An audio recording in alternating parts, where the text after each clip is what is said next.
Up next, on KSLCC Channel 97, Lounge Expansion Town Hall Meeting. Here is your Master Board President, Bob Walter. Afternoon. Welcome to our Lounge Expansion Town Hall. Before we begin, I need everybody seated. Okay, now that you're seated, I need you to stand up. We're going to do the Pledge of Allegiance. I pledge allegiance to the flag of the United States of America and to the republic for which it stands, one nation, under God, indivisible, with liberty and justice for all. Thank you.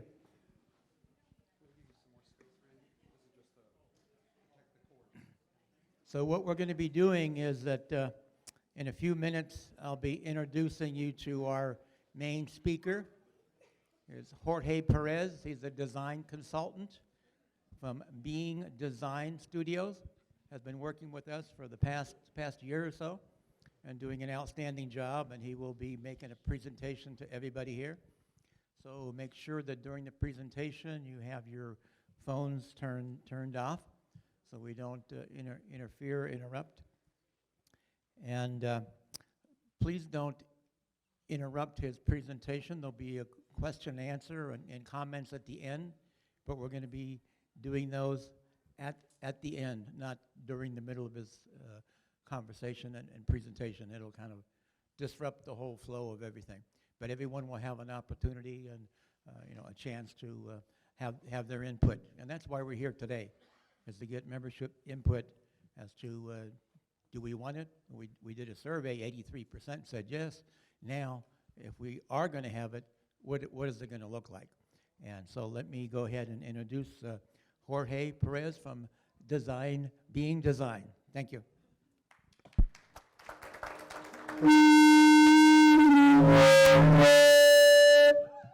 Yes, Jimi Hendrix tribute band will be coming.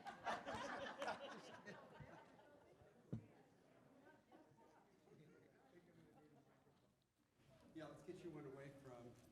Let's see that. Microphone would be better. Okay. Let's take this away from that. I'll take care of that. You're good. Well, that's a way to start things off. Everybody, welcome, and thanks for coming today. I've been, as Bob said. Hold the mic closer to your mouth. Oh, okay. I'm not used to talking in a mic. As Bob said, I've been working with the board for about a year, and we are in the very early conceptual stages of this project. They showed an interest in doing the project. So basically what I did to start off with is I came into Sun Lakes and I measured the existing lounge area, and then I came back with a simple concept which encompasses a lot of the current code issues, the building code issues, and things like that. So it's a little project, but it's quite complex for what it is. So let me start off by showing you areas. So this is the entrance from this hall right back here. As you can see that we look at the existing lounge area right here. So our idea is to take out these walls around the domed area. And there are existing columns here that we had a structural engineer review, and he said that there would be no problem taking that area out. We would like to get rid of this window here, and as I go through the design, I'll explain that to you guys. This is, again, the wall that we're looking at taking out around the domed area. So the project with the design that I was looking at will take it out from here all the way around here and back around to this walkway that we have. There's the bar that we see, the existing bar that was just redone about 2 years ago, a year and a half ago, 3 years ago. And then this is looking at the existing lounge from the restaurant side. So you're actually looking this way if you're standing over there. And so what we would like to do is take these walls out down to their existing columns, which is about a 4-inch round column.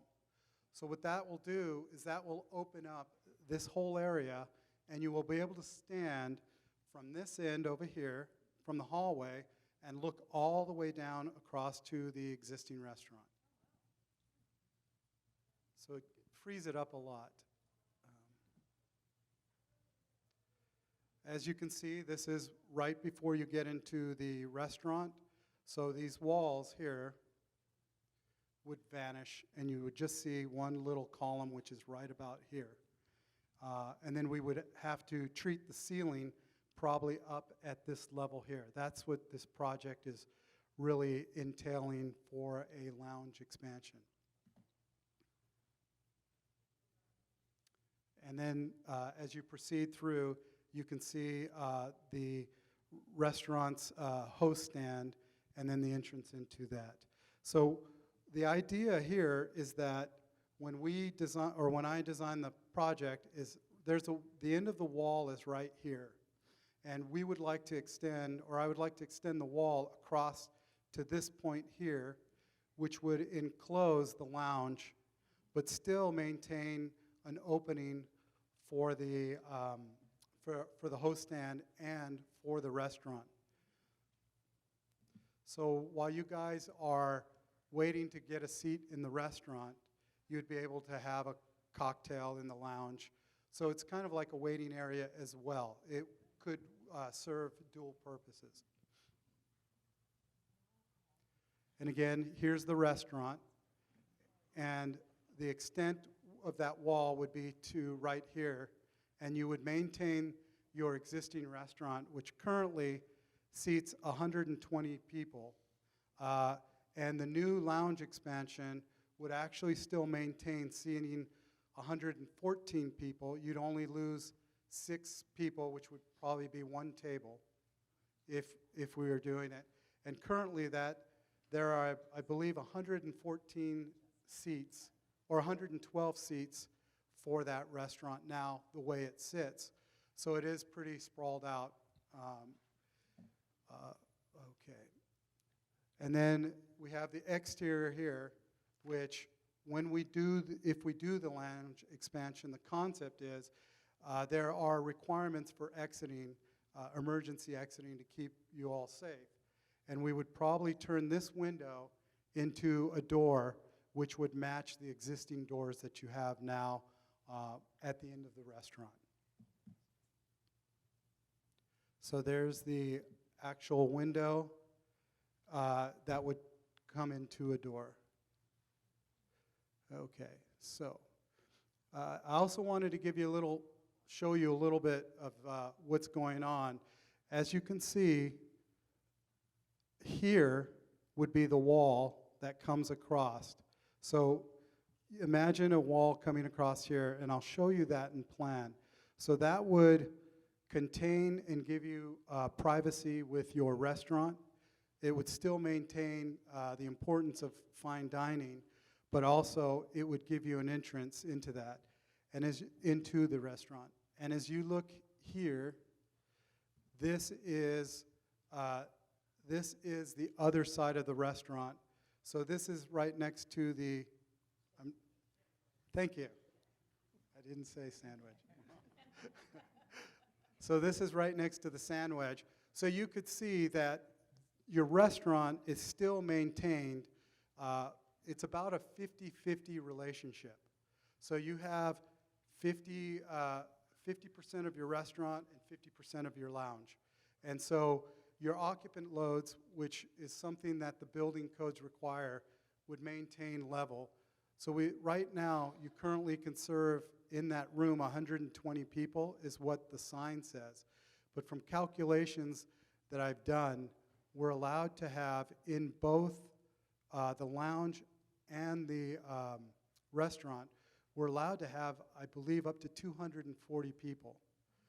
So a lot of the things is that your restaurant and your lounge, you want to have that 50-50 balance, But you guys are underutilizing what's existing there. So that amenity, we could actually make it a lot better with a little bit of space planning and still maintain privacy in the restaurant and a little more social area in the cocktail lounge. And this is looking at it from the other side. So the wall would go all the way to this light fixture right about here. You see that? So there'd be a wall, continue this wall, and it would go straight across. And then you'd still maintain the light and air spaces in your restaurant and in the lounge. Okay. With that said, I need my glasses.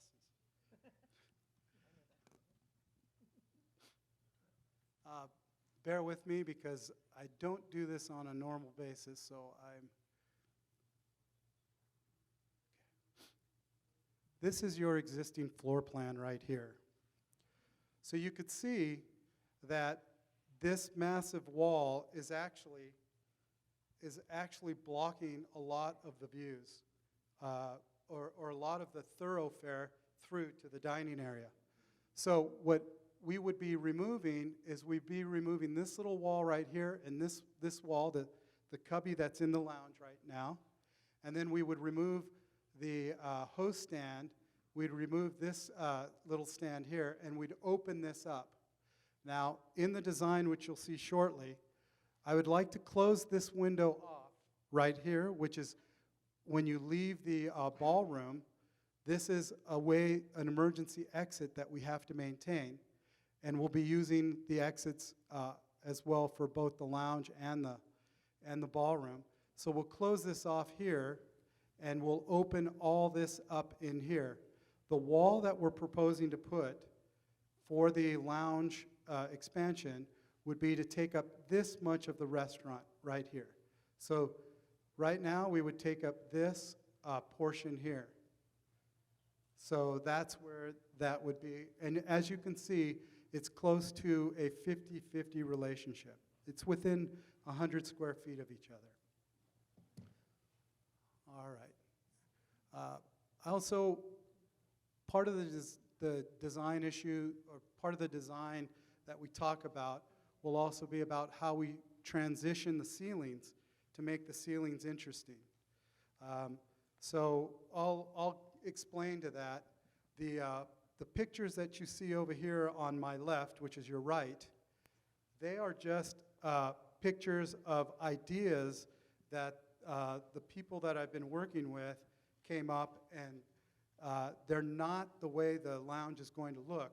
They're just little snips of how we could treat certain areas, like how we could treat a column or how we could treat the ceiling, and make things more interesting in terms of what we're doing. Okay. Just a second.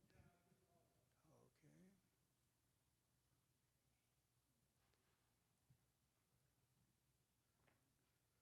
So, can you guys see this okay right now? So, the wall that I've been talking about sits right here.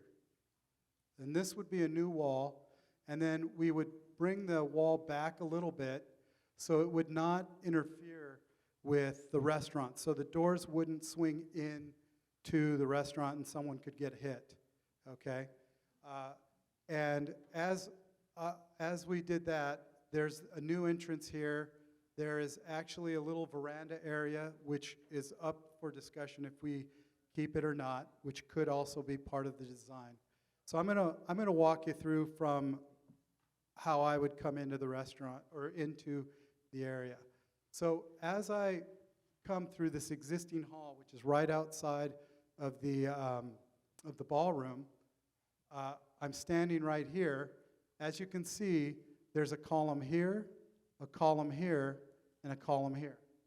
We've taken that little cubby out, and we've opened this all up. So you have a sight line which goes all the way across the restaurant, or I'm sorry, across the lounge. So if you have friends that you're meeting, you can actually see them, and it opens up the space a lot. This line right here is basically creating a path to the restaurant. So the path to the restaurant is part of your wayfinding, how you find yourself from one place to another. So if I'm standing here and I have to go to the restaurant, I would walk across here, and then I would check in at the host stand, and then I could come back here and have a drink, or I could be seated right away. Okay? So this wall here is giving privacy to the restaurant and privacy to the lounge. There would be, the way we would do this, define this path, is that we would show one type of material here, which I would recommend that we keep the existing flooring that we have, the travertine that we have, in this area, and that we could change to a more, a better suited material for dancing and for walking on, which would be probably some form of a PVC wood type flooring, which that in turn would delineate between the two spaces. The other thing is you see there would be a bench seat back here, which is like a Pullman seat that you would see at a restaurant. And then these would be little cocktail tables right in here, which is movable furniture. And that right now, the way it's set up, we could sit we can sit 86 people in there. And currently you have 46 people in the lounge. That's including the 14 seats at the bar. So, but what's really important is that we're maintaining open areas so it doesn't feel crowded. So we can be free, we can field a dance, we can walk, we can greet each other. The other thing too that's really important to understand is that we could technically bring this up to 128 people, 128 patrons or occupants. So that means that currently the utilization of that space would probably grow to almost 2.5 to 3 times the size of what it is now, meaning that you'd be able to have almost 3 times as many people, which I think for a restaurant and a cocktail lounge, that would help ease the burden off of, the more people use the amenity, it would make it more profitable for you at Sun Lakes Country Club. So that was something that we had talked about. The board really wanted to help boost sales and not drop sales. So in the restaurant, they were trying to boost sales, and in the lounge as well. So we have removable tables and chairs right in this area. And if you see this little half moon shape or pie shaped area right here that I'm pointing at, that is what we call a collapsible stage or a removable stage. Oops. Sorry. Yeah. So that's a removable stage. The reason why we put the removable stage over here is so you could be sitting across here watching, you could see across the restaurant. If we put it over here, that would create more noise up against the restaurant. So this wall right here, it's going to be crucial the way we design it. It would go floor to ceiling with special type of drywall, which is sound absorbing drywall, and we would insulate the wall with sound absorbing materials to reduce the sounds that would come into the restaurant. The other thing is, as you could see, this is more like a little informal area that people could meet with couches and chairs. And this is, again, this is just a furniture layout. We can change the furniture around, we can move things around as we need it.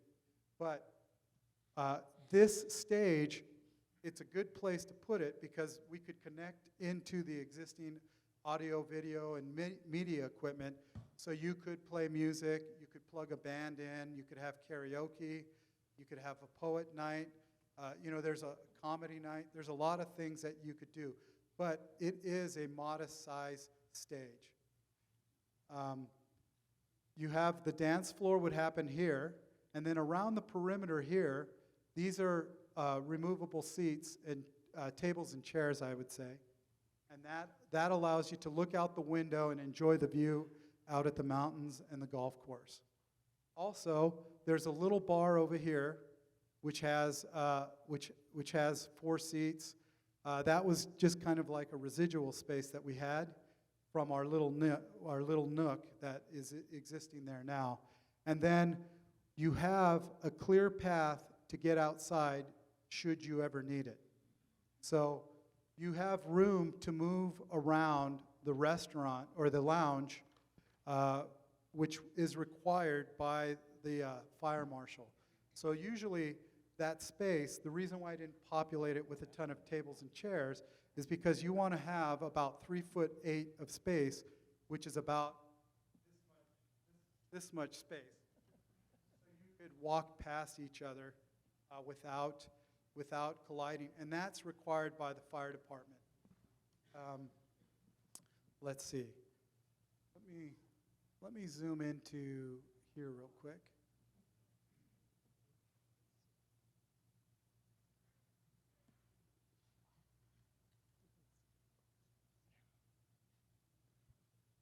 Okay, if you guys see the current this is basically what you have now. The restaurant currently has 120 patrons or 120 seats. With the new configuration, you would be allowed to have up to 112 seats. I didn't understand who did the occupant load earlier, but I came up with 112 based off of the California Building Code. According to the proposed, what did I put there? Up to 114. So you could maintain that current atmosphere. In the lounge, we have currently 46, including the 14 seats at the bar. So we could go up to the configuration that I'm showing you that you see. That's actually 86 chairs, and you could go up to 126. So when you look at these diagrams over here, there's a thing that I put underneath it. It's called the OLF, which is the occupant load factor. And that is how many people are allowed to use the room at one time. That's the fire marshal rules. So as you can see, you have 240 people that can use your lounge. So your lounge and your restaurant. So according to the occupant load that you have now, that's 50% over of what you have now. 120 versus 240. Let's see.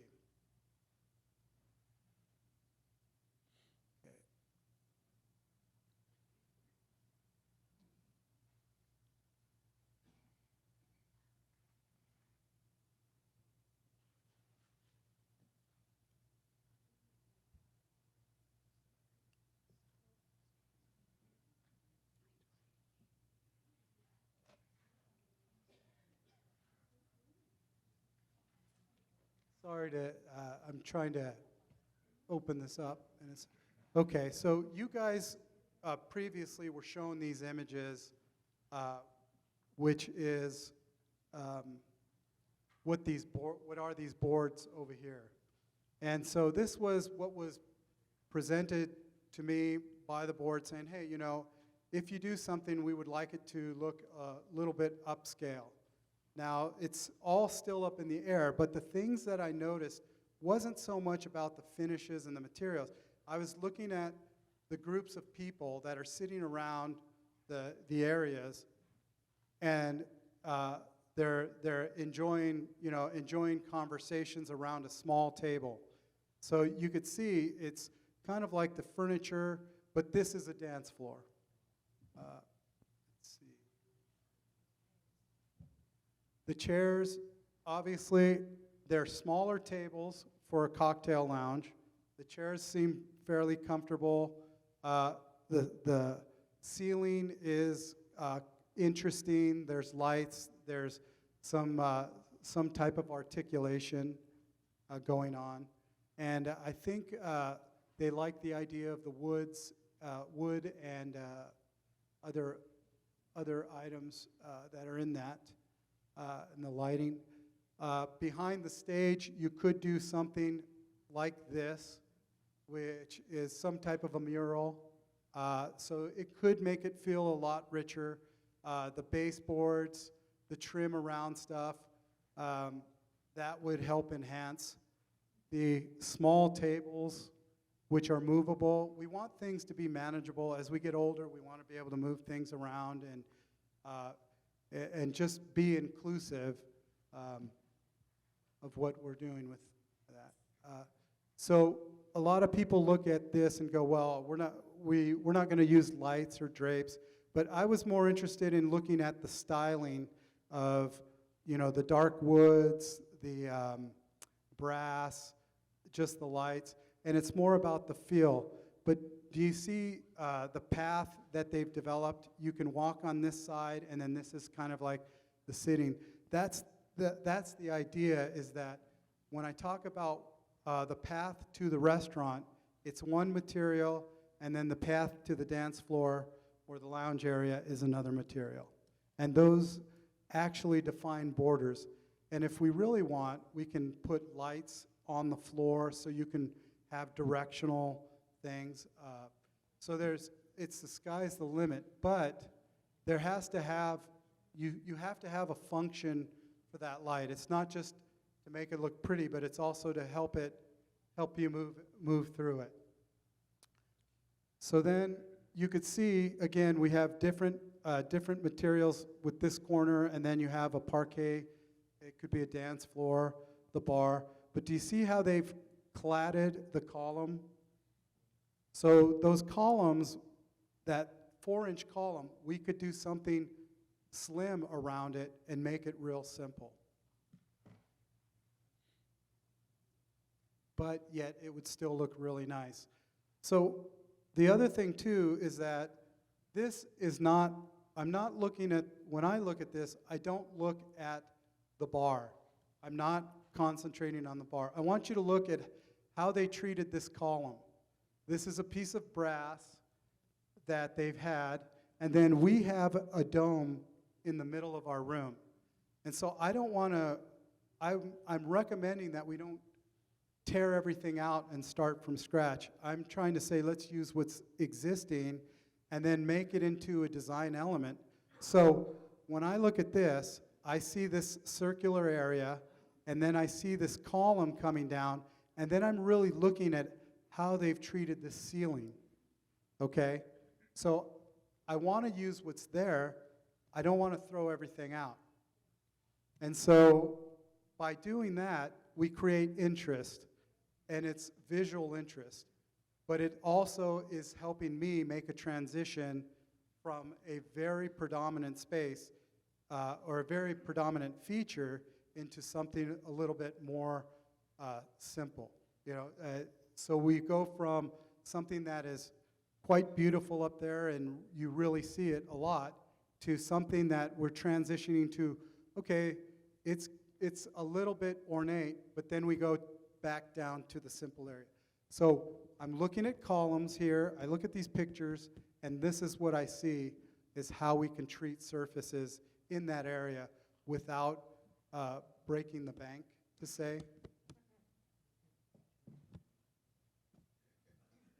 Let's see, what else do I have? I think, and then the image that the image that I looked at that I brought to the table was I showed people this image, which has, again, these are all concepts. Nothing is fixed in stone. It has the path of travel. The path, you see there's a path with different materials. I like to reiterate that. You have the richness of the furniture. You have something that could clad a column. And then you have the richness of the ceiling, with maybe just lighting as a feature, which changes heights, and then that adds visual interest to the things that you guys would like to see. And again, a simple bar, simple tables and chairs, and you can see this table is small, manageable, and then just a simple way to clad something, to wrap a column, and then open up the ceiling, but simple ceiling treatments, drywall, soffits, and then some lamps, some pendant lighting to add interest. So let me go back to the floor plans.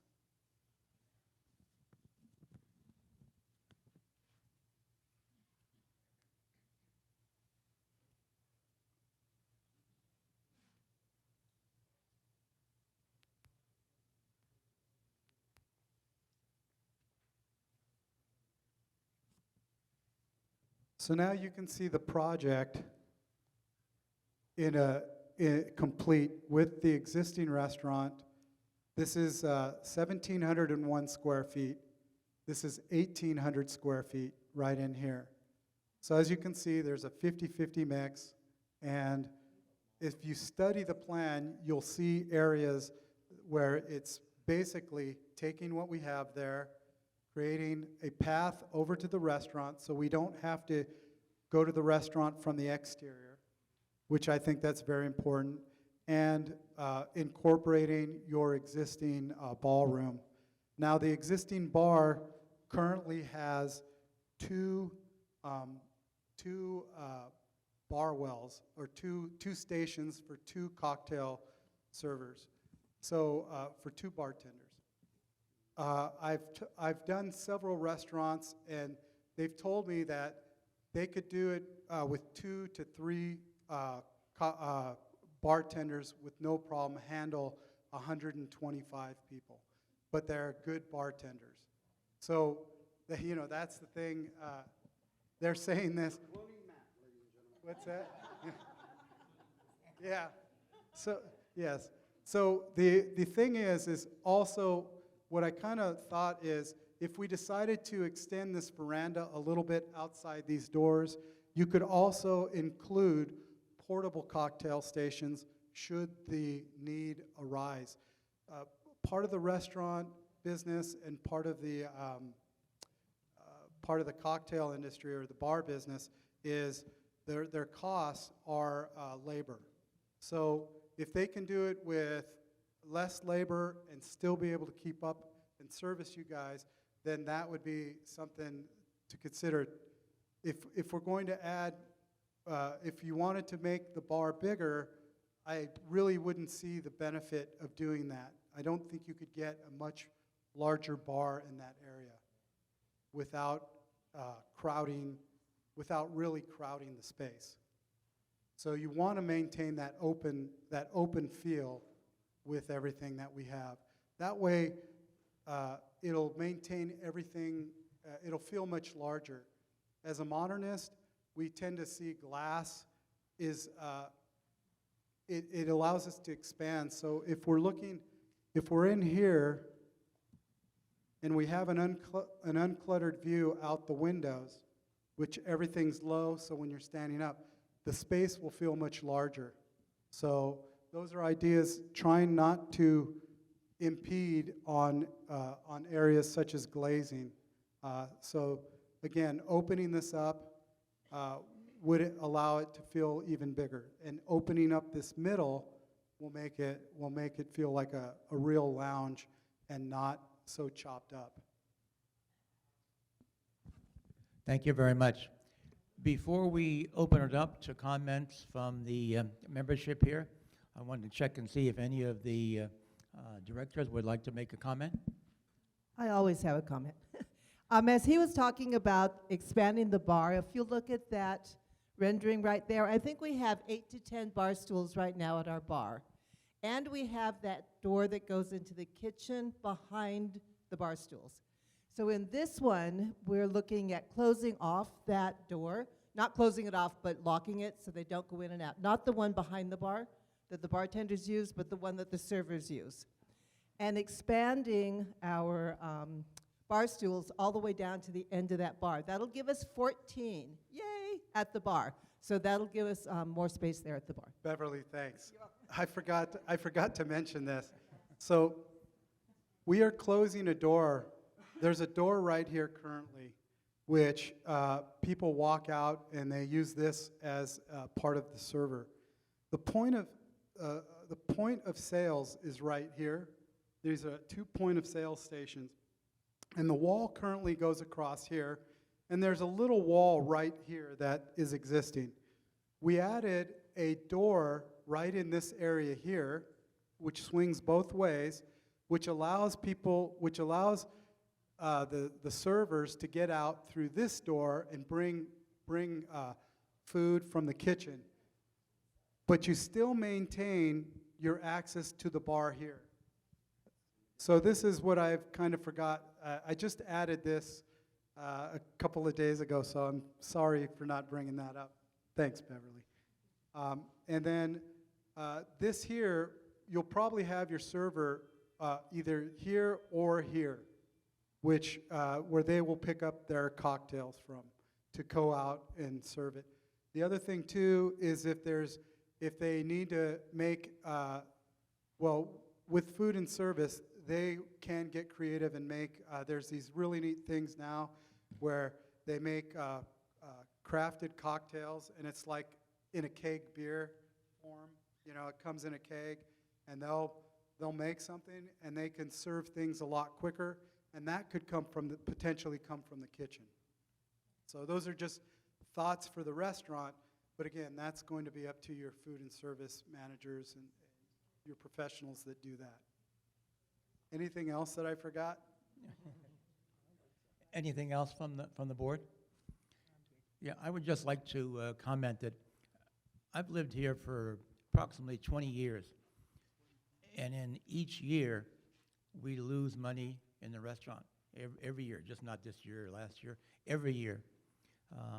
Almost every year, we make money in the lounge, due to the price of the liquor, and more people go there. It's more entertaining, and it's open longer. So to me, it makes sense to reduce slightly, very slightly, the restaurant and expand the lounge and upgrade and enhance it, to make it more modern. Now the cost, we don't have a cost yet. It's going to be paid out of the capital improvement fund, so it will not impact your HOA fees whatsoever. We have over $2 million in the capital improvement fund, which will, a portion of that, just a portion of that will be used if we proceed with this. So just bear in mind that it's not going to impact your fees, but it will enhance our situation here in our lounge. So when we start with the comments, please keep them to, yes, keep them to 3 minutes, yes. Real quick, Bob, I just wanted to reiterate what Jorge said. We are only going to lose one table in the restaurant. So, and that's not a lot, so just wanted to let you know. So when you come up for your comments, we do have a timer, just like we had in the forum, and the timer is unforgiving. So make sure you get your comments in within the 3-minute limit. Thank you. Make sure that the microphone is on for him. Are you telling me I only have 3 minutes to speak? Yes. Why is that? Because there's a lot of people to talk, so we have to limit. I have a lot to say, okay? Well, we've instituted a 3-minute limit so that everybody has an opportunity to do it. We're not here for 6 or 8 hours. Okay, I'll try and make it quick, okay? Bob said that it was approved by 68% or something, right, of the survey results? The survey was 83%. 82%. 856 residents said they favored the expansion down, not approve it, favored. They don't know what the cost is. But you say, we will not increase your assessments. Well, guess what, folks? They've increased your assessments since before 2005 by excessively assessing you, and they've put all that money in this capital improvement fund, which they shouldn't do. And I'll try and make it quick, okay? This is from a law firm that deals in HOA matters. Could the association impose an assessment to build up an operating reserve apart from this major component reserve account? No, that's an excessive assessment. An association which accumulates too much money in operating funds may also draw the ear of its members, okay? This is how this capital improvement fund started. This is from a previous board member. Our explanation was we did not want to assess our members for new projects because they would never be approved, even though they were needed. To avoid the necessity for a special assessment for improvement fund, the improvement fund was established. And I'm going to send everything to all of you, okay? Thank you. Thank you. Thank you. Hello, my name is Bruce Brown. I live on the north side and side gate 2, and I like this proposal. It's a good place to start. I have questions because it was done so fast and there's a lot here. I'd like to know that the atrium is staying. I didn't hear that. I'd like to know that that door that leads to the restaurant is somehow, the door itself is soundproofed. Because an example was last Friday night, we paid $39 for. Oh, okay. We paid $39 for entree, and it was delicious, absolutely great. But the sound from the restaurant, from the music was so loud, the ambiance was non-existent. So you paid well for an evening of tranquil romance, and you got side noise, basically, and it was very unsettling. So I'd like to know that, and usually what happens is it's when the doors open and close. You all know that, so I'm not surprising anyone. And okay, and then the outdoor veranda. A lot of what we don't do is integrate our facility, and it's just because it was built a certain way. But it struck us that, am I done? Okay.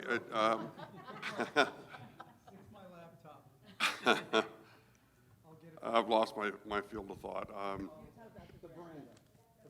The veranda itself needs to be integrated in the plan as well, because a lot of our fun happens on the veranda and the sound doesn't go into the lounge. So you end up with two separate facilities, one with no entertainment, the other one with, you might say, excessive entertainment. The other thing is queuing. The issue with queuing is common to all projects. It's very big here. Your assumptions were that the restaurant and the lounge would have about the same amount and people would transition from one to the other so the flow would maintain. I'm not sure everyone saw it that way, but that's what you were saying, and I don't think that's what really happens. When we go there, people who are going to go into the restaurant quickly end up gathering at the bar because they can't get a seat in the lounge because one person has taken eight chairs and is waiting for people to come who don't show up for 45 minutes. So you end up with, in our case, the last Friday, 4 queuing areas of 8 tables, 2 8s, 6, and a 4. And the rest of us were all at the bar with a lady who'd been there too long. And it was just, it wasn't, everybody was doing their best because we were overusing the facility, but we weren't integrated. Thank you. Thank you very much.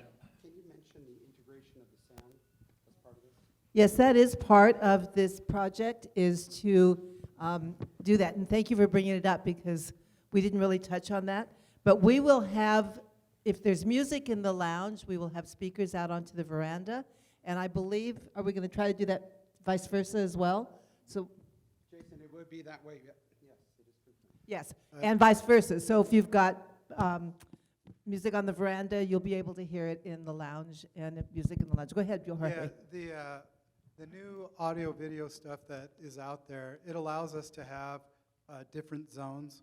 So you could have music in the restaurant if you wanted to. You could have music in the lounge, and you could have music on the veranda So that can all be controlled. I just did a restaurant, and I mean, I couldn't believe how amazing that, how much more they brought people in, and it was just kind of exciting with what they did. I had nothing to do with the music or anything like that, but I know that you have the ability to do that, especially. Go ahead, Jason. I was going to say, yes, so as you guys have all known, we've had bands in the lounge. Sorry, I'm back here. Bands in the lounge, and you know, we can only sit so many in there, so you're all out on the veranda, but you can't hear the band that's coming in there. So what we would do is an integrated sound to where it has a kind of like the sound stage we have here. And when we have bands come in, all they got to do is plug into the sound, and it'll travel from the restaurant if need be. It'll be in the lounge. It'll be outside, vice versa. If they're outside, we can connect in. So it's going to travel across all different venues, and that way you're not stuck without music no matter where you're sitting. And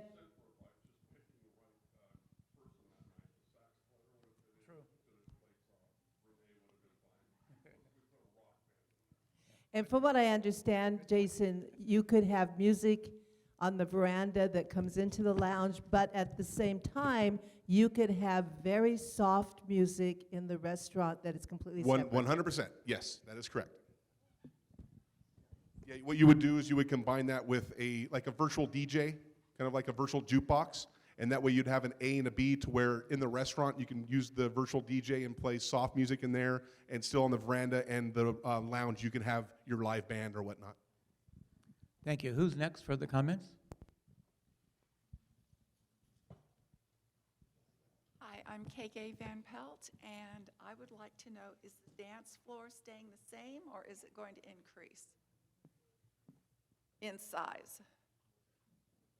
Currently, it's probably going to stay about the same. It just depends on your furniture placement. Okay. Again, you can move things a little bit out of the way. That's why flexibility is your friend on the furniture here. I could see that, yes. Yeah. Okay, So that was the idea. all right, thank you.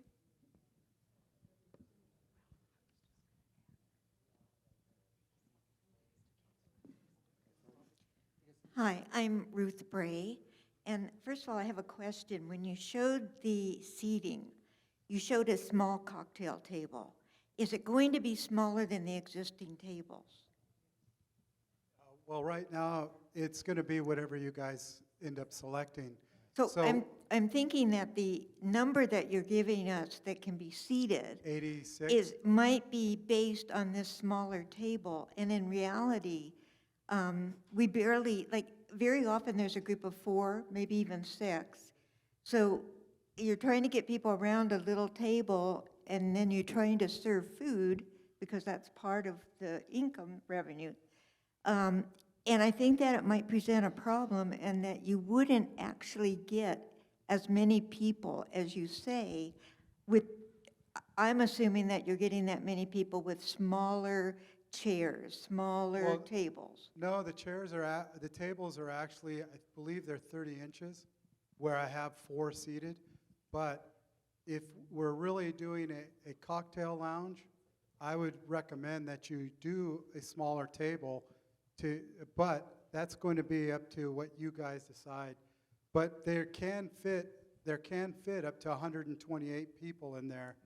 It's just the layout. With a table size that's closer to what we have now. Where you could fit 4 people. But again, if you want to be able to have flexibility, the bigger the table, the harder it is to move. Right. And those are the issues that you would come up with. So again, we can, as we get farther along in the process, we can mock up a station. You know, we can order 1, 2, 3, or 4 different size tables, and we can mock that up. I think I mocked up a 30-inch table, which is a table for 4 people. Okay, thank you. You're welcome. Hi, how are you? Good, how are you? Good. I'm Lori. Hi, Lori. Bravo. It's nice. Okay. So I was listening to everything that you were Sure. saying, and I just have a question, and since this hasn't been fully approved in terms of going forward, other than hiring you, has there been any conversation about doing a test run with the existing layout to see if there's going to be any more usage versus going through a full reno and then, Well, oh dear?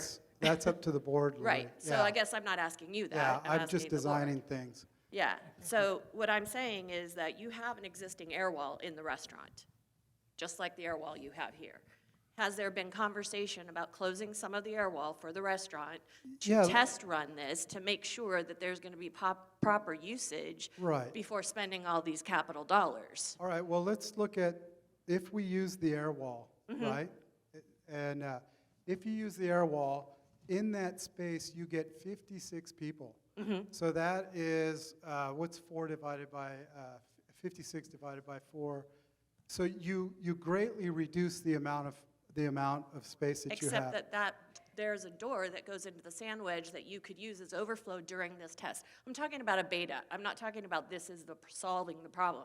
I'm strictly talking about a beta to make sure that there's going to be enough, and I'm not arguing with you, that there's going to be enough interest for and enough usage is what Right. I'm asking. Right. So that's what I'm asking the board, not you, sir.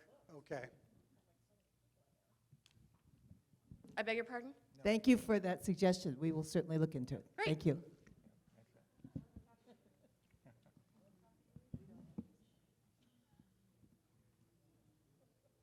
I'm Darlene Moxon, and I live on the north side, and I've lived here for a very long time.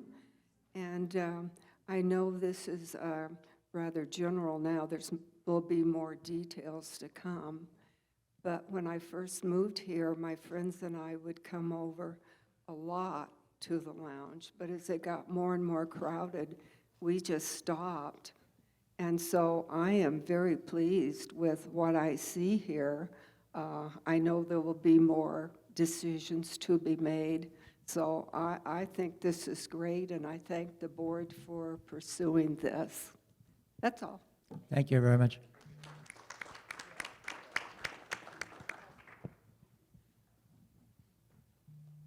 Hello, my name is Bob Messier. I just have a couple comments. One, I like the concept. I guess I'm trying to define the purpose. I haven't heard a purpose. Sounds like you'll increase the opportunity for 40 more people in a lounge. We don't know what that cost is. We ought to have some type of cost, conceptual cost.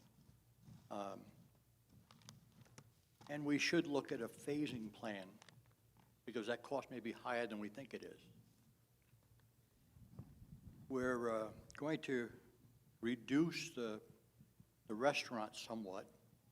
I guess the spaces are going to be increased by a few, but that requires all new furniture in the restaurant. Not necessarily. We get square tables, 4 people per table. We're going to have to change the tables.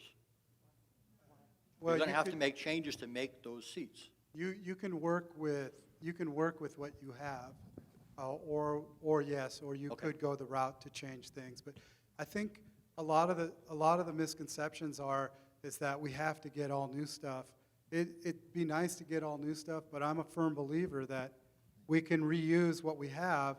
And so if we're allowed to go up to, I believe I said 120, no, 100 and, sorry, foggy. 120. So we're allowed to go up to 126, and right now we have 112. I bet you I could lay something out that gets you close to that number. With the Without, same furniture? yeah, with the tables that you Great. have, but it's just furniture. It's what we call FF&E, Yep. furniture, fixtures, and equipment. So, The openness of the lounge is beautiful, but with it comes noise. yes. So if you have soft surfaces, it won't be so bad, but if you have music, that sound goes in a lot of places. Right. Sound is like water. So it comes in through cracks and things like that. So we can minimize it. Remember, the restaurant operates during certain hours, and the lounge operates during another set of certain hours. So obviously, during dinner time, you wouldn't want to have a live band, a rock and roll band, playing there. So those are things that you guys will have to, those are things that you're going to have to figure out as as a community what you want. But we do have the ability to use sound deadening drywall, which reduces the decibel sounds up against the wall. We also can use through the, if you look at the the fifth picture over there, you'll see up against the wall, there's like a little mural. We could put some soft material up against that, which would help reduce noise. I'm not talking, he's talking. Yeah, yeah. Give the man a break. Noise is a concern of mine. I have hearing problems, but I like Me too. dancing. I come here on Friday and Saturday when it's in here, and you can't have a conversation at the table because we don't control the band's noise. That needs to happen wherever we do it. But I am interested in a possible phasing in because we don't know how much revenue it's gonna produce. So I think it's a good thing to think about. Thank you very much. Yeah, and our next step will be to get contractors involved. Right. And get quotes and so forth, and that will help determine whether we need to phase in from a financial standpoint or phase in for other reasons. Excuse me, sir. One other thing. We kind of need to know the general direction we're going to on a design in order to get some cost. So I think that's why the board is meeting with you guys right now to kind of do that. So.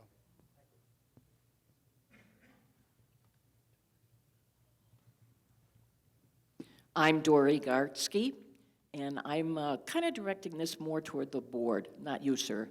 It was a very nice presentation. During the budget meetings, the First Service staff and everybody indicated they were really working hard at serving the number of people that we currently have using our facilities. So what I would like to have the board keep in mind, and our new treasurer, if we do the expansion and increase the number of people who are going to use the lounge, that's likely going to increase the number of staff that will be required to use that lounge. And in the past, and as the current situation is, the labor costs seem to always outshine the income. So I'm recommending that we keep a close look on that when we do decide what we're going to do. Absolutely. Good point. Thank you.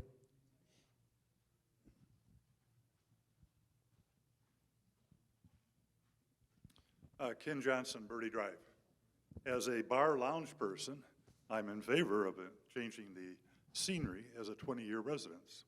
I think that we need to do a little bit more work. When you did the wall, I do not think there's just one table that's going to be lost. I believe there's going to maybe 3 tables lost.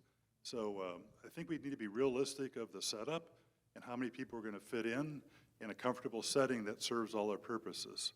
So I think you need to come up with some categories in the lounge area. Maybe you have the Friday, Saturday band grouping, so you figure out what that's going to be. You have the Wednesday, Thursday happy hour grouping that you've got maybe configuration. Then you got the lunch and lounge lizards after golf that come in and use the facilities. So in looking at your presentation, it just seems that you need to get some categories that you can get some proper representation. I didn't see the TVs anymore. It looks like we're not going to make it a sports or event using a live streaming unless you wanted to maybe put something near the stage area that would lower from the ceiling or raise from the floor. I've seen that done in places, or use a projector. So somehow you've missed that gathering for the golf or the sporting events and your Monday night football group. So I didn't see that into the presentation. Somewhere, I think that you need to look at the entrance to the restaurant area. I think that may be a pocket door or a barn door with it's highly insulated that moves easier. It opens up is better because it saves you space. And there are problems with some of us. When we do arrive, we do have to sit for a few minutes, and it didn't look like you have really configured that correctly. So when you get down with all this strategy and laying out the people, I think we need to get our pens and pencils out, and we need to start looking at the costs. I need a contractor, but we need to have some good projections of, based on using what we do today, what's an average person spending in the lounge? You know, do some extrapolations to provide us the comfort level that we are going to extend revenue and we are going to make a deficit reduction in the amenity, and we are not going to necessarily make it a profitable setting, but we're going to make it an amenity cost that we all enjoy. Because I want to use both. I want to use the restaurant, and I'd like to use the lounge, but I take my dollars today, and last night, I spent them all at the lounge at La Casita. I go to another place that's a hamburger place, and in that I sit at the bar. And so you are losing out in some money that I think that the community wants to give. So I hope you proceed with the project with great, and this laying out a good game plan that people can understand. Thank you. Thank you.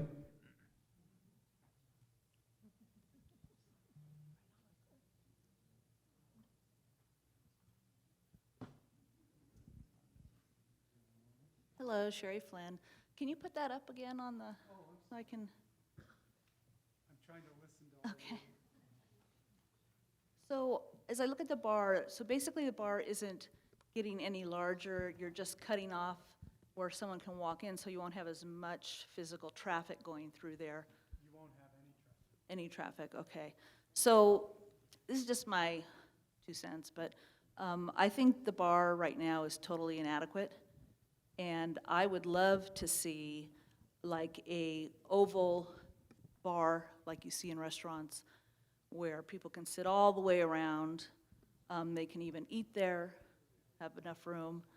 And I don't know whether, you know, where that little lounge area is that you have there, whether you could put it there or you could put it across and then take some of those chairs and make that, where the bar is now, make that a little cozy area of seating and like a little speakeasy area where people could sit, and make kind of the bar the showplace when you walk in.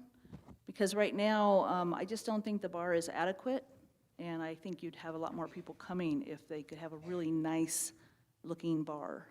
So I don't know how you would fix that or put that in there, or maybe give us a different schematic using that, just to give a different option, possibly? May I? Mm-hmm. I think we can do, all possibilities are endless, but budgets are a reality. And to go in, improve something, maybe to pick up 5 or 6 more seats to spend $250,000 plus, that where we could accomplish that with maybe a bar on the veranda, tables and chairs, things like that. Personally, I think it would be better suited for you guys, but I'm not the one that I just design things as I see them. If we were to put an oval bar within side of, let's say, the lounge area, the circular area, that would eat up that whole space. And I don't think you would gain the amount of seats that you think you would gain. Well, not in the... And you would actually lose seats around the perimeter because you have to have exiting requirements, which is called egress in the building code. And that was that space that I was talking about, that we have to have about this much space. Well, I'm not talking about putting where the dance floor is. I'm talking about going that direction and then bring those chairs back where the bar is. Now, I understand you have plumbing where the bar is now, and so that's very convenient to keep it there. I understand that. So, but what is that other area, the big square there? That Big square. Like behind the bar, what is that area? This here? Yeah. Sorry. Thanks, Chris. That is your full-blown kitchen. That is all type. It's a storage room. It's yeah, a storage room just adjacent to No, the I don't kitchen. mean that. I mean where he's talking. That is the kitchen. So is that already, does that have something against that wall? Yeah, that's all kitchen. In order for you to go into that space, that's really, really major construction. Okay, okay. So, again, I would like to make everything really big, but I don't think you have budget constraints, and we have to be responsible with our budgets. And so the last restaurant I did, if you ever go, I did a restaurant in Lake Elsinore. It's called La Única, a Mexican restaurant. And we took a small space and we doubled the size. And their sales doubled, you know, overnight. But it feels roomy, it doesn't feel crowded.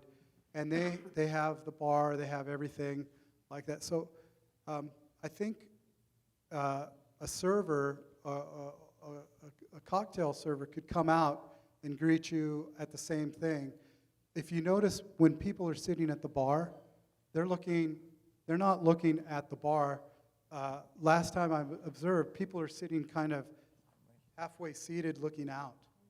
So I think that's kind of what, I don't want to tear up a whole bar, but that's up to you guys. Yeah. I mean, I totally It's cost. understand the constraints, but it just seems like right now the bar is just really small and it's not really getting any larger, so. I think when you fill the room up with more people, the bar will, and you get those. Right now, I think there was 6 chairs, but you put the full 14 chairs around that. I think you might see, oh yeah, this is pretty adequate. That picture right over there, on the end, that shows a modest-sized bar, and it's pretty roomy. Okay, well, thank you. Thank you.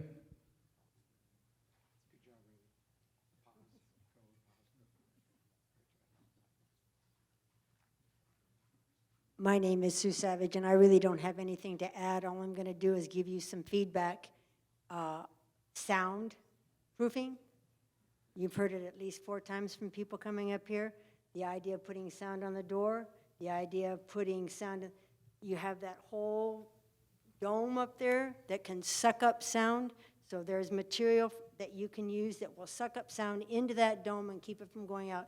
Number 2, I'm concerned about having something in one room and not having it in another. I think that that's inefficient. Okay, so what I would suggest is soundproofing that restaurant, definitely, number 1. Number 2, with respect to the Monday Night Football, where you have that wall behind the band, put a drop-down screen, and on that little wall next to the restaurant, put a drop-down screen. So you have screens from both sides, and then the TV, that covers that guy. And then what was the third thing? Oh, the lady with the same size tables. Please be flexible with your table size. Some little guys, some big guys, because some of these people do like to have 6 or 8 people, but other people want to come for 2 or 4. So that's all I've got to say. Hear everything that they've said. They've got some really good ideas. Soundproofing is crucial. Thank you so much.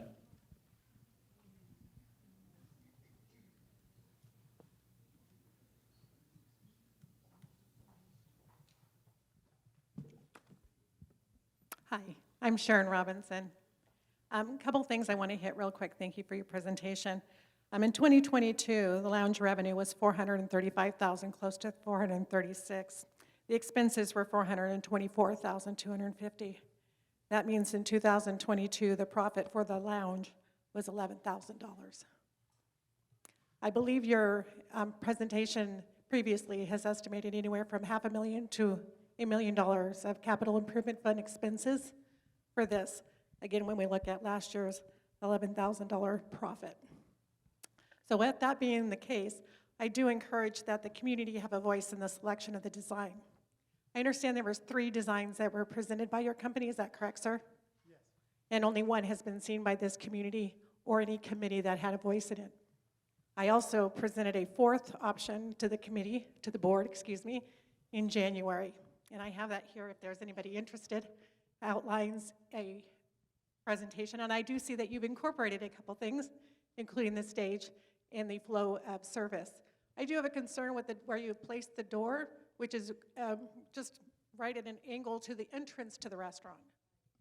So you're going to have servers coming out with trays out of the kitchen, correct, to serve the lounge? That's dependent on if they're serving food or if they're serving appetizers. Okay, well, food. So food and drinks could potentially be coming from the kitchen area and crossing the line for the restaurant, correct? With its current placement that you have pictured there.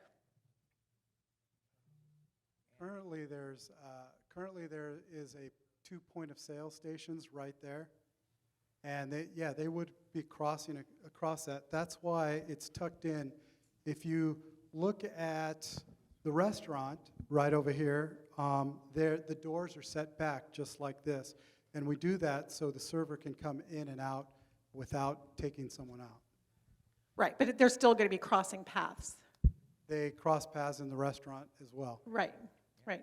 So my concern is it's right at the entrance of the proposed restaurant door. That was my concern. Yeah, that's about 6 feet back. Right. So, but better, and I want to point out too, you've hit a lot of seating numbers, but the physical footprint of the restaurant and lounge is not changing.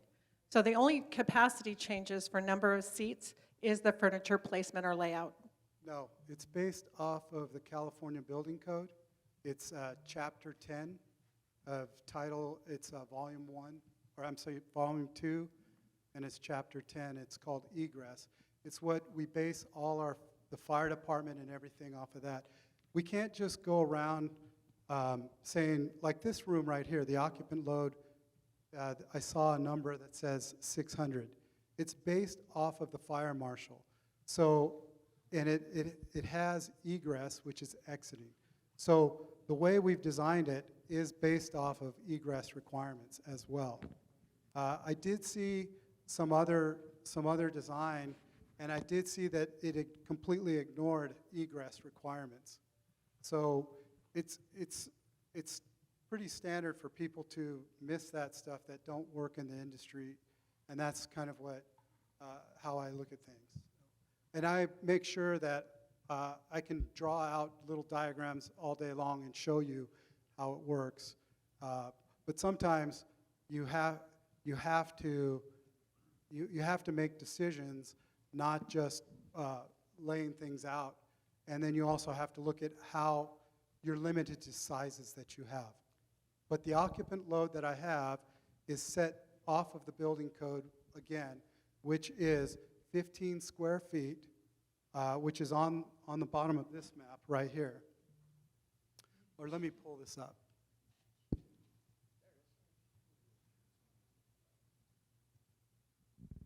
And that's, if you look under number 3, there's an OLF. It's called an occupant load factor.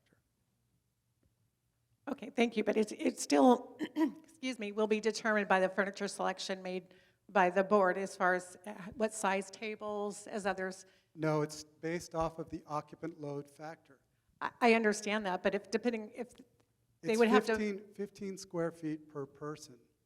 So, I mean, it's potato. You know, we can do a calculation right.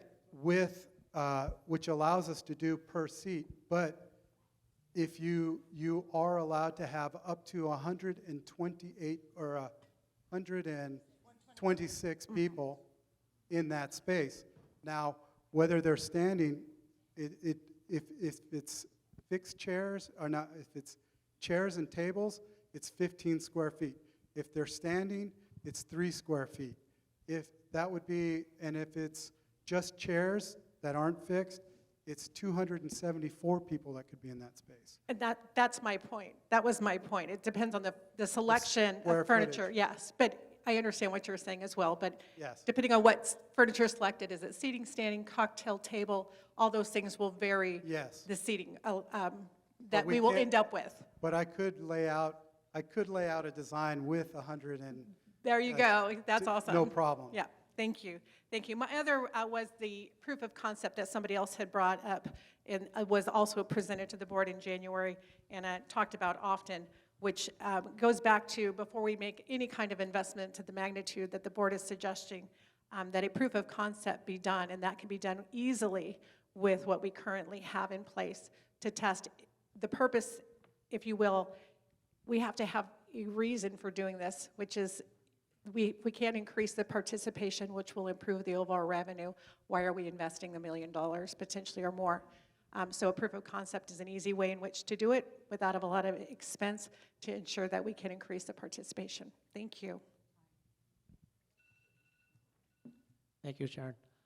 One thing I want to talk about is on the additional 2 designs that being designed had given to the previous board, I believe, almost 3 years ago. 2 of them Two of them we had this one, of course, and the other two had major roof changes and footprint changes. Those created massive issues with regards to parking and regard to the actual roof structure, and presumably with that much physical footprint change, very, very, very large, $3 to $4 million. They let me go hog wild. And then we tied him back up. Hi there, I'm Marcia Midget. Just a quick observation. I've heard a lot of talk about, I don't want to call it nitpicky, but little things that are going on. Right now, I think the bar and the lounge are absolutely packed. How many times do you come in to the lounge and turn around and leave because there's no place to sit? How many times would you like to come in and socialize with your neighbors, but you can't because there's no place to sit? So ultimately, what we're trying to do here, I was part of this originally, so I kind of know what we're talking about here, is to expand an area for everybody to come and enjoy the facility that we all moved here to do. Yes, there's going to be a cost. There definitely will be a cost, but that's what we're all here for tonight, is to be able to come in, get a look at what the plan is and how we're going to go from here. But I would love to be able to go to the lounge and have 126 people in there and enjoy each other's company, because that's really ultimately why I moved here, was to come down here and enjoy ourselves. So yes, it's going to cost some money, but with money, you know, if you build it, they will come. And I kind of think that's the idea of what we're behind all of this. So my 2 cents worth tonight. Thank you, Marcia.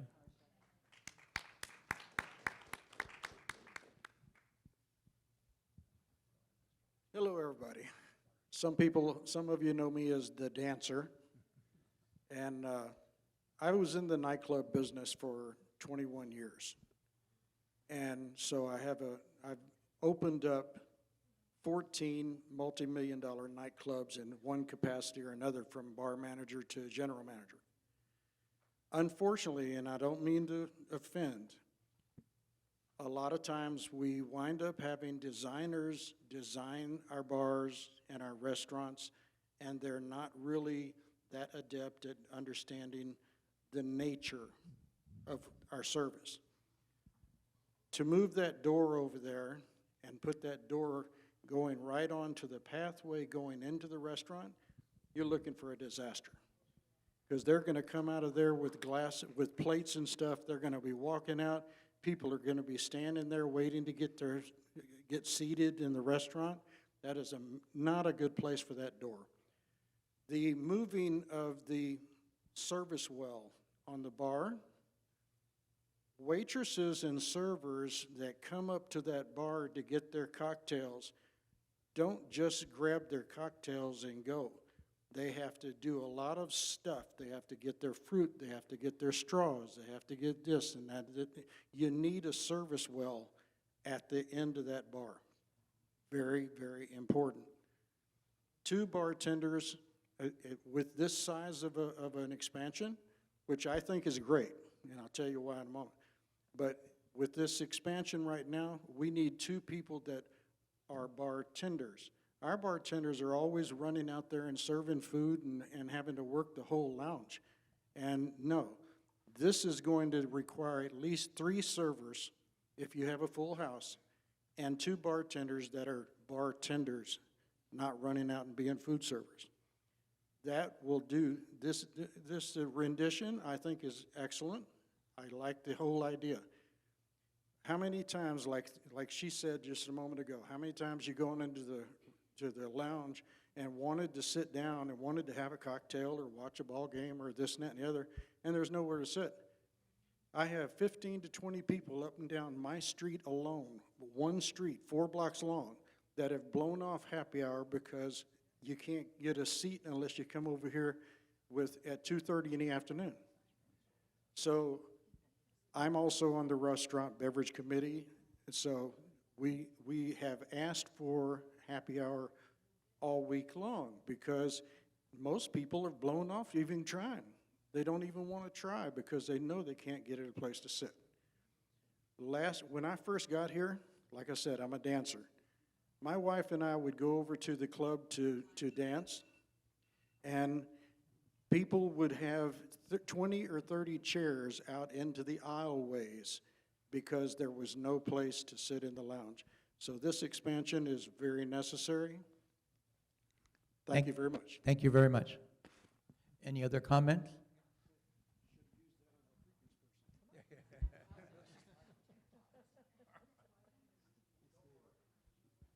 Hi, I'm Rosemary Demmett, a 20-year resident here, and recently I've been playing bingo on Tuesday nights, and I have a problem, I think, with my vision and my age of safely getting back into my car because the parking lot is dim, and I just wondered maybe you could take that into consideration for us older people.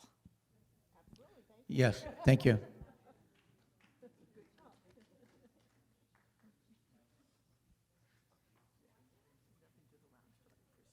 Hello, I'm Diane Arhus, and thank you for the presentation. That was really good. I think there's some really good merits in here. I have just two things I want to share rather quickly. One thing, we keep talking about labor and the cost of labor. I don't know if this is bragging or confessing. I'm a self-proclaimed expert on alcohol consumption. And I want to say, I just want people to think about it. When we have the gatherings in here, the staffing, I know it costs us to have the labor, but those people pay for themselves by bringing us more drinks.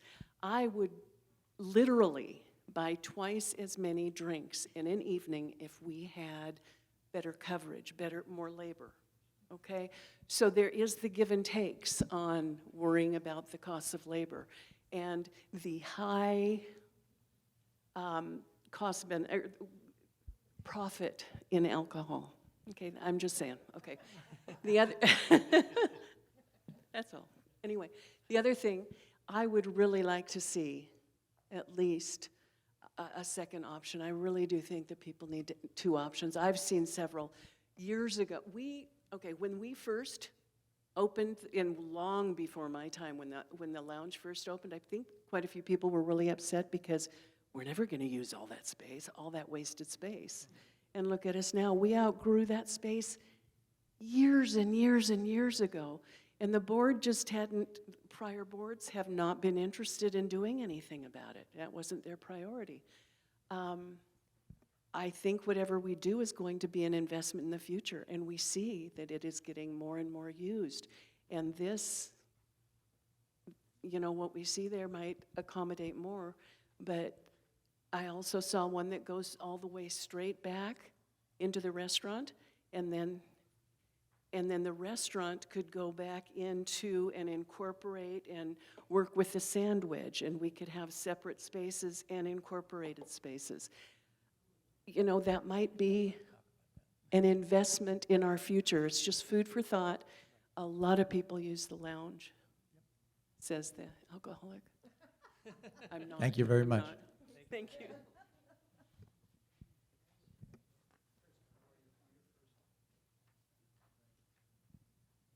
Good afternoon, my name's Don Day. Hopefully I can point well enough, even though I can't see that diagram very well. No, I got it. Okay, good. First of all, I'd like to say I'm really impressed with the presentation. I was really concerned when the only thing I saw was what was in the lobby, because that really didn't tell us a whole heck of a lot. So it's nice to see the additional thought being put into it. Being a retired general contractor, I understand the limitations, practical limitations you have in doing a remodel like this. If the other designs that were presented to the board included roof changes, that's never ever going to happen, because trying to go out into the existing veranda would be an extremely expensive process by itself, and making any other roof changes because of the design of this building would be very difficult. One thing I did want to point out, though, first thing is the bar, the way it's laid out right now, obviously is not the correct seating for what we have, even in the area that we would be using. Service area that Tom mentioned, we have a lot of very talented people in here with years of experience, and I think as we go forward, nailing down these details, I think it'd be wise to include some of the residents living here to participate in that design final. The one thing that I noticed, the banquet facilities that we have here, when we have Friday and Saturday night events in there, it's logistically a nightmare for the servers. They actually have to go from there all the way through the kitchen and through the door to the bar to be served. There's a lot of foot travel that would be unnecessary, and we have a small service area, a 3-foot window or 30-inch window right there.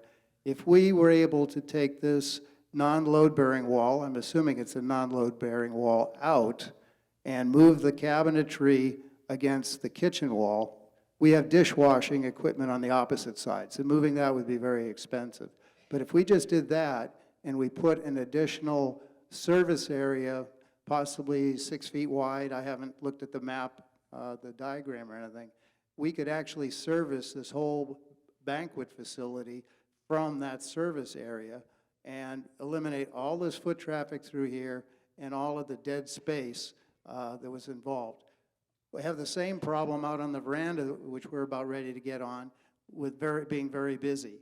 I think it's important to have full liquor availability outside, either through a permanent service area or kegs for beer and a wet, it doesn't have to be a wet bar, I guess, but it has to be a full operational bar so that people don't have to walk all the way through here to get their drinks and food and come back.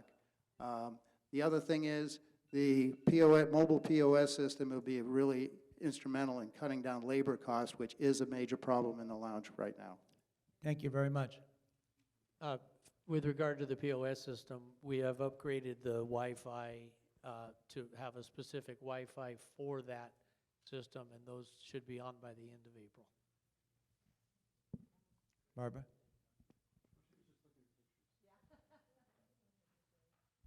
Barbara Jesus. I think this is all great. Those of us who have been here a long time know that the lounge has been crowded for a long time, including the dance floor, which is our little piece of action we like. And we know that we turn away as many people from the lounge as are in the lounge. So I don't think we'll have any trouble getting the traffic. I'll just throw this out there. I would like to see more dance floor because we know how crowded it is when people are there. Yeah, we can actually make the dance floor as large as we would like. We just move furniture. So it can be made bigger. Possible. That's because of the flooring. The type of flooring we put in there, it'll be the same type of flooring throughout that area. And so we could move a few tables to make it a bit bigger. I was also thinking, and I don't know all the architect or the things about the layout and restaurant business and bars, but I was hoping it would be moved over a little bit more. There's nothing says you can't have a second floor if you do a different floor in the first part of the restaurant area. So after 8 o'clock, that can be opened also for people to sit there. Maybe they don't want so much noise, but they want to hear the music now, which with all the new stereotype equipment, I think that would be a real benefit. Same thing with putting it out on the lounge. We've wanted that for a long time, to have the music go back and forth through all the great technology that we have now. And I think that would bring even more people in. You're going to need more help. Thank you. Thank you. Good afternoon, Michelle Walter. I just have one question. We have that other bar. Why are we not utilizing it? So that will take some of the issues off of our main bar, and we can have that over there. You have a straightaway right down the aisle to get to where you want to go to the lounge, or you can go directly out onto the veranda. So we'll still be making lots of money over there, and there You're shouldn't be a talking about problem. what we used to call the lobby bar. Yes, that was Sue's bar. Sue's bar, where we used to do cheese and wine on a Friday night. That will be, we are already in process. We didn't discuss it tonight because it's not the lounge, but it is a bar, Diane. So it is definitely something that we are looking to move forward with soon. I want to thank everybody for coming out this afternoon, and I want to thank Jorge for his great presentation. If you have any more comments, observations, questions, please contact us. The board, send it a message to management, to First Service, or to your representatives here on the board. We are interested. That's why we're having these, to get more input before we make a final decision. Right now, it's still conceptual. The concept is, it appears that most people are interested in, and so we're trying to figure out what is the optimal design so we can enhance and enlarge our lounge. Any other comments from the board before we adjourn? I do have just a quick one. For those of you who don't know, we had a challenge with a board in the kitchen that controls our hot water. So we have no hot water right now, which means we cannot wash dishes. Yeah, just the hot water to the dishwasher, which means we can't wash dishes. Which means we are not serving food. So if you wanted to go in for happy hour, we are serving cocktails, but you will be getting them in plastic. So it's open. Thank you. Thanks again for coming out. Meeting's adjourned.